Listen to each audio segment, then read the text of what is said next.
Hello friends, Ryan O'Reilly, Artemis Overland Hardware, here to talk to you today about recovery essentials and how to put together your basic recovery kit. For me, the worst thing about being out on the trail, other than getting stuck, is not being able to get yourself out. This is something you should always carry with you, and I'm going to show you how to put one together. Here I have my basic recovery kit. This is what I drive with every day, whether I'm on a trail or just driving around in town. This is the basic tools that I'm going to need to get myself out in a recovery situation. One of the things that you're going to need to think about before you assemble your own kit is, of course, what part of the country you're going to be in, what the terrain and geology you're going to be in, sand versus mud, for example, rock. In my basic recovery kit, I have tailored this to where I live and the conditions that are going to be prevalent most of the time when I'm going to be using it. If I'm going on a long expedition somewhere else, I may add some more technical pieces or something better suited for the terrain that I'm going to be in. For example, if I'm going to Moab, I'm going to bring recovery boards. I'm going to bring extra shackles. I'm going to bring recovery points that I can dig into the ground, things like that. As we're here in Missouri where I live, I've got trees, I've got all kinds of things to hook up to, so I don't have the same considerations as if I'm going to be in the desert or the mountains or something like that. So know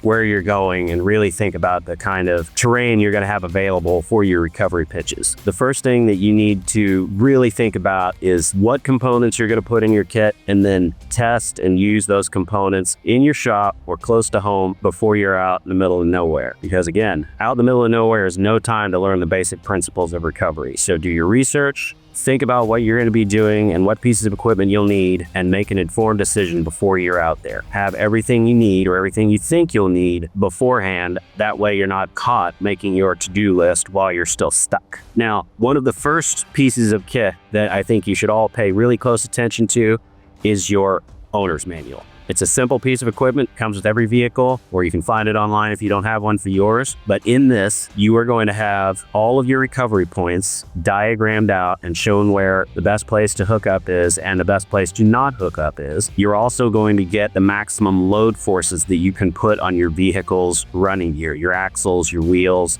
things like that. Because if you just start yanking and pulling with another vehicle, there's a chance that you can do some severe damage to your vehicle, and the owner's manual here will help you make some informed decisions. Another piece of equipment that is essential for your recovery kit is a pair of gloves. With the forces that are going to be deployed on some of this recovery gear, the motion, the weight of the vehicles, things like that, what you really want to avoid is any kind of friction burns or other kind of injuries on your hands that a pair of gloves will prevent. Find gloves that fit well, are a little bit loose, have a little bit of play in them, but most importantly, that have double material construction on the palm. Find some that are going to offer you the utmost protection. I like the ironclad gloves by Ranch Works. They have both knuckle protection and a double seam, double walled palm so that you're not going to burn through it. The next thing, lighting. I don't do a lot of off-roading at night anymore now that I'm older and have children and all sorts of other responsibilities. But if you do happen to find yourself at night in a recovery situation, some adequate lighting is going to be essential. A lot of us carry fixed lighting on our vehicles, but having something portable that can allow you to shine light on all sorts of angles and all sorts of problems that you might encounter is pretty critical. Next, I have two different types of saws that I keep in my recovery kit. There are times and places where getting some access to some wood for additional traction or simply clearing the way for your ability to recover more effectively is necessary, and having a small saw is useful in all sorts of applications during overlanding, but particularly in recovery. So you will never find me without one of these in my recovery kit. I'm going to start talking a little bit now about these straps and shackles that I keep in my kit.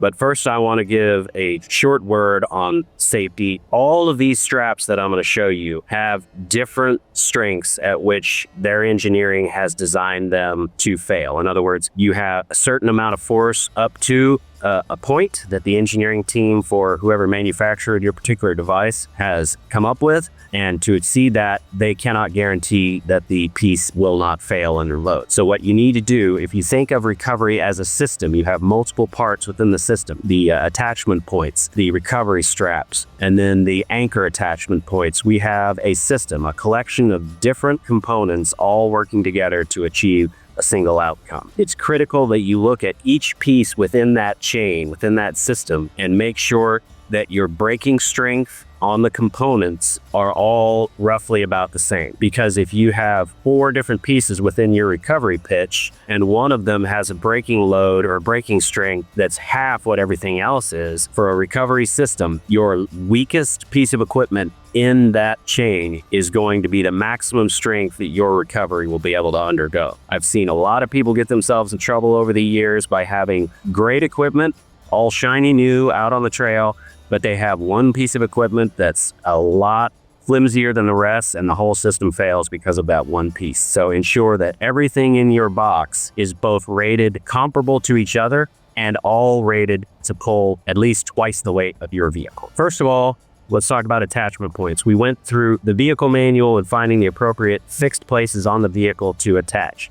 But what if your vehicle does not have tow hooks front and back, or otherwise does not have readily accessible attachment points? If you have a receiver hitch, whether you are using this on your vehicle or whether you have another vehicle that you can attach it to and then pull your vehicle out, most recovery gear is good to have either for your application, for use with 2 vehicles, or to loan to somebody else who's having trouble. If we all come prepared, then we all have equipment to spare and we can all take care of each other. But mostly one of these is going to give you flexibility in where you can attach either to your vehicle or to a tow vehicle that's going to extract you. This is a very simple piece of equipment. It's rated at 10,000 pounds, so it fits in the strength of all the rest of the equipment that I have in my bag, and it simply plugs into the receiver hitch in the back, or if you're lucky enough to have one in the front, you can attach it there as well. A soft shackle or a hard shackle, or any attachment point to connect this to a tow strap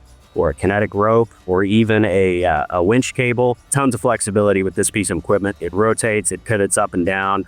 No matter the angle in which your tow vehicle is at relative to your vehicle, you're going to be able to get a good solid static pull with one. This particular example is a Reese brand, but any of the companies that make a lot of recovery gear will have a comparable brand. Again, because this is what I would consider to be the critical fail points within a recovery system, I would recommend getting the highest capacity one of these that you can imagine. We'll talk later in another video about kinetic recovery ropes and strength limitations, but for now, on a critical attachment point, I would get as heavy of a capacity part as you can.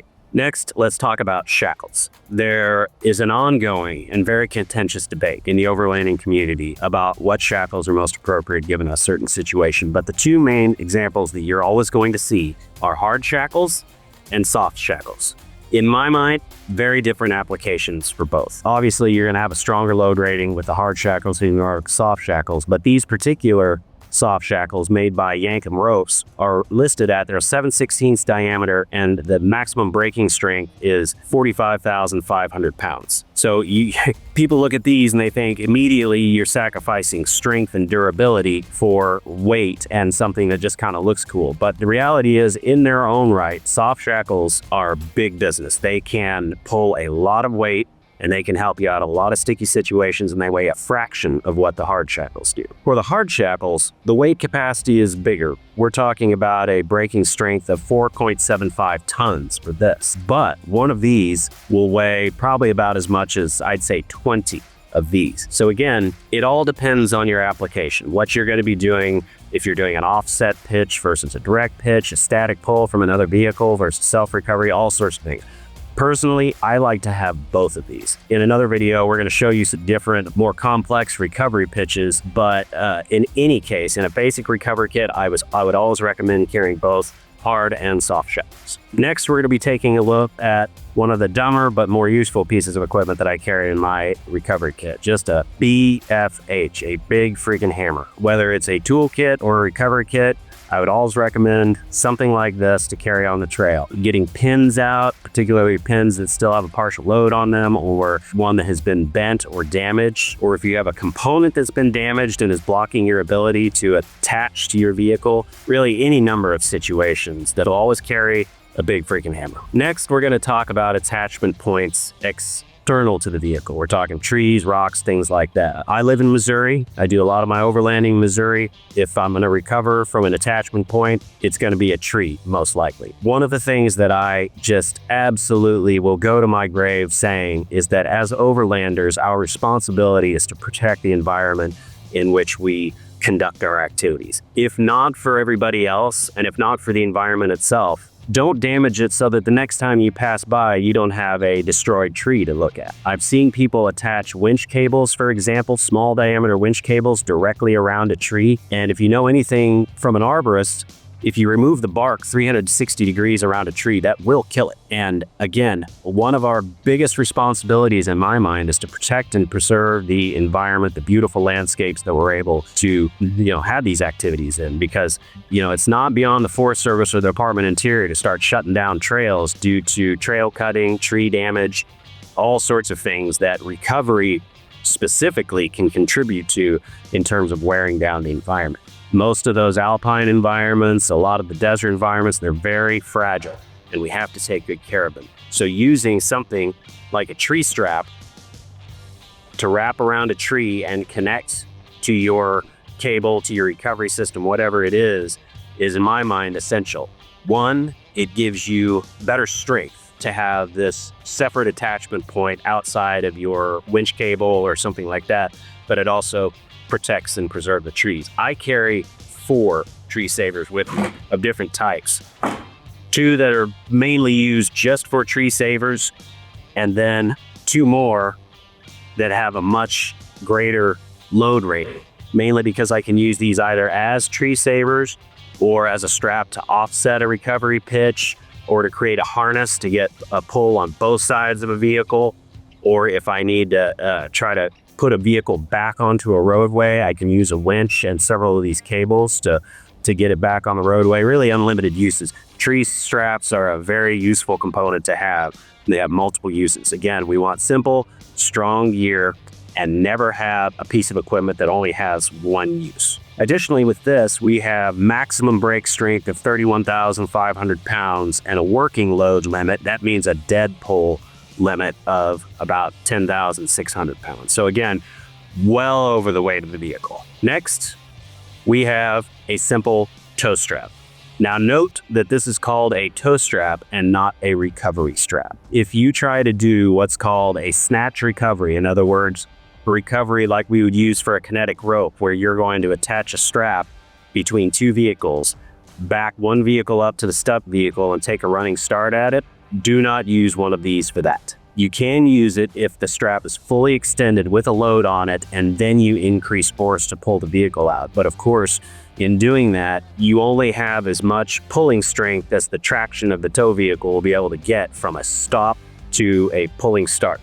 So these are really good for disabled vehicles that are, have had a component failure and need to be towed out or something like that. But be very careful about using these in a recovery situation, particularly in deep mud or rocks. If you do put a sudden high impact load on your vehicle, there's a chance that the strength of this strap may overcome some of the strength limitations of your running gear, U-bolts, axles, things like that. You can do some severe damage to your vehicle by doing a snatch recovery with one of these. So always have one, but again, please familiarize yourself and practice using it at home before you're out on the trail. Second to last piece of equipment that I carry is this. It is a weighted blanket. This one made by Bunker Industries, but almost every recovery company has their own version of it, ARB, anybody else. And the purpose of this is to drape over either your winch line or your recovery line, if it is not a kinetic line, to prevent it from snapping and injuring somebody or damaging a vehicle if it breaks under load. So the weight of this blanket will, in a sense, sit on top of the cable. And if the cable snaps, then the blanket will cause the 2 ends of the cable to fall. So you won't get that kinetic recoil and end up sending a cable or a rope through your windshield or worse into somebody's face. Last piece of recovery gear I have in here is just a collection of webbing straps. These are not something that I would necessarily use for recovery itself, but it just has 1,001 uses for other applications during recovery. And for other things too. You have a broken attachment point for a piece of equipment, traction boards, anything like that. You can use this to strap it to the outside of your vehicle or otherwise secure it until you can get replacement parts. But just some extra webbing straps or an extra coil of heavy duty rope or something like that again, the uses for something like this are almost limitless. And then finally, we can talk for a moment about the box itself. It's a simple, stackable aluminum box. I carry all sorts of things. I have a separate one for my toolkit, and because of the way they're arranged, because of the way they're designed, you can stack them on top of one another. They're stable. They're not going to jar loose.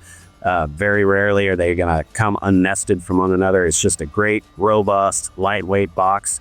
I like carrying this stuff in a box because I can grab it easily and quickly when I need it, either for my own recovery or to give to somebody else who needs assistance. The last thing I want to do, particularly if I'm stuck in a precarious place, is to be searching around my vehicle for all of the different places that I've hidden all my recovery equipment. I like having it in one place, and to have that one place detachable from the vehicle so I can grab everything I need and take it with me. When you're out on the trail, the one thing you need to keep in mind is extrication, either self or for somebody else. One of the ubiquitous pieces of equipment for that is a winch. You see them all over the place. They're just simple. They do what they do, and they are, in my mind, kind of a necessary piece of equipment. But what if you don't have one? What if you're just getting into overlanding and you haven't decided yet to make the investment in a winch? The high lift jack, in my opinion, is a close second. It can be used for recovery. It can be used, of course, to lift your vehicle up, to change a tire, or to put traction boards under it. It can be used for an unlimited number of uses. A high lift jack, in my mind, should be with you wherever you go. And we'll do a product demonstration at some point for the full uses of the high lift jack. But for now, again, I would highly recommend carrying one, particularly if you don't have a winch. But go out, learn as much as you can about it, familiarize yourself with its uses, because you can injure yourself with these things. There's a lot of forces being exerted on the jack, on the straps, all that stuff. And recovery is a potentially dangerous situation. So get to know your equipment before you get out there. Another piece of equipment doesn't fit my recovery box, but I always carry it with me. And I'm sure if you don't have one, you've seen them attached to almost every overlanding rig imaginable. But a simple shovel is gonna save you a lot of heartache. They don't exactly grow out in the wild like hammers do in the form of rocks. So having a good shovel that you are familiar with and is going to withstand the forces you're going to exert on it is essential. Whether you're digging out a wheel or maybe making the trail approach a little bit softer for your entry, or whatever it is, have a shovel with you. It's just going to be a good piece to be able to use for all number of things. Okay, guys, that's it. That is my basic recovery kit. I've made it easy for you, and I put product links in the video description below. Please stay safe out there, and stay tuned for our future videos on recovery pitches and the safe way to get yourself unstuck.